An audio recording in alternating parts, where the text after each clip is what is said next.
चलिए हम लोग पढ़ते हैं वही 3.5 का सवाल नंबर 4 का तीसरा पढ़ते हैं। देखिए कहता क्या है, क्वेश्चन को हम पढ़कर सुनाते हैं। आपके पास अगर किताब होगी तो उसमें आप देखेंगे। कहता है कि यश ने एक टेस्ट में 40 अंक अर्जित किए जब उसे प्रत्येक सही उत्तर पर 3 अंक मिले तथा अशुद्ध उत्तर पर 1 अंक की कटौती की गई। यानी 3 अंक जो है शुद्ध पर मिला और उसमें माइनस मार्किंग भी है। अगर गलती लिख दिया तो 1 अंक उसका काट लिया गया। यदि उसे सही उत्तर पर 4 अंक मिलते तथा अशुद्ध उत्तर पर 2 अंक कटते तो यश 50 अंक अर्जित करता। तो टेस्ट में कुल कितने प्रश्न थे? तो टेस्ट में कुल कितने प्रश्न थे? तो इसको बनाएंगे। सबसे पहले लिखेंगे कि माना कि, देखिए ध्यान से देखिए, इसमें लिखेंगे माना कि सही उत्तरों की संख्या, ठीक है, सही उत्तरों की संख्या बराबर x और गलत, यानी आप अशुद्ध भी लिख सकते हैं, गलत भी लिख सकते हैं, सब एक ही बात हुआ। तो गलत उत्तरों की संख्या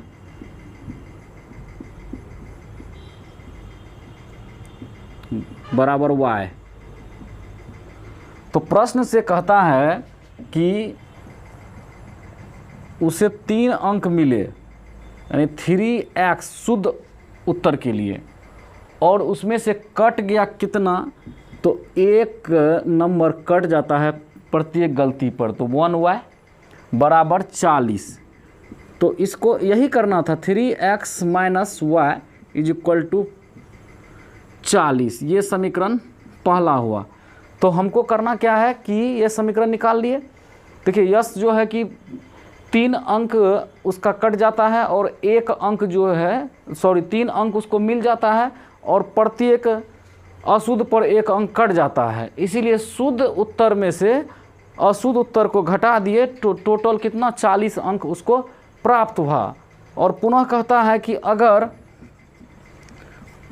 क्या होता कि यश को प्रत्येक सही उत्तर पर 4 अंक मिलता और गलत उत्तर पर 2 अंक कटता तो यश जो है 50 अंक प्राप्त करता।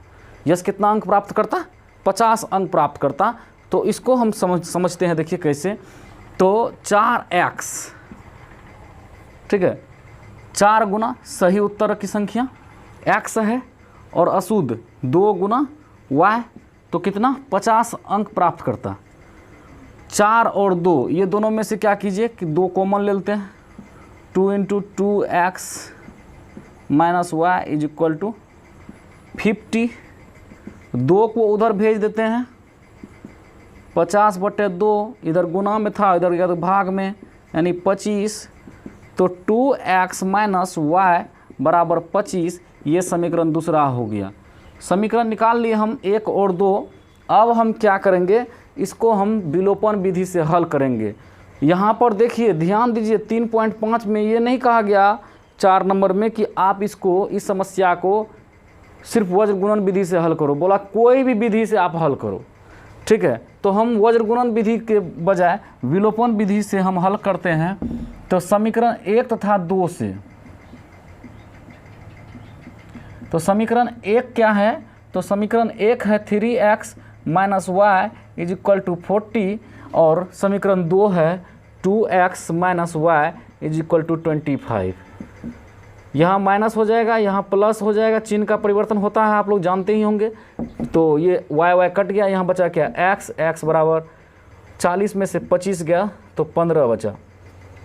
x का मान 15 आया और हमको अब करना क्या है कि y का मान ज्ञात करना है। x का मान कितना आया? 15 आया। तो y का मान ज्ञात करने के लिए क्या करेंगे, x का वैल्यू को हम, x का मान किसी भी समीकरण में रख देंगे। तो हम लिख देते हैं x का मान समीकरण 1 में रखने पर, x का मान समीकरण आप 2 में भी रख सकते हो, आपकी मर्जी, आप जिसमें रखो रखने पर, ठीक है। तो क्या है 3x minus Y is equal to 40। तो 3x के बदले क्या 15 माइनस वाई बराबर 40। यहाँ चिन्ह देना नहीं भूलना है, 15 तिया 45 माइनस वाई। अगर आप चिन्ह नहीं देंगे तो आपका सवाल जो बनेगा वो अधूरा कहलाएगा, याद रखिएगा।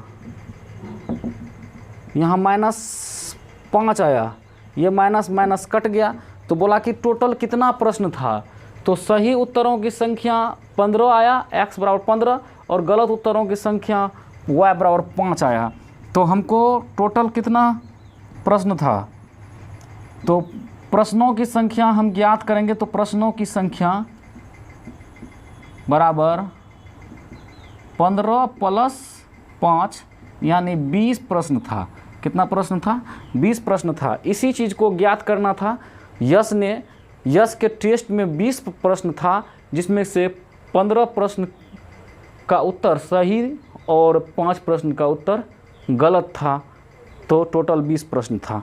समझ में आ गई बात? इसको लिख लीजिए।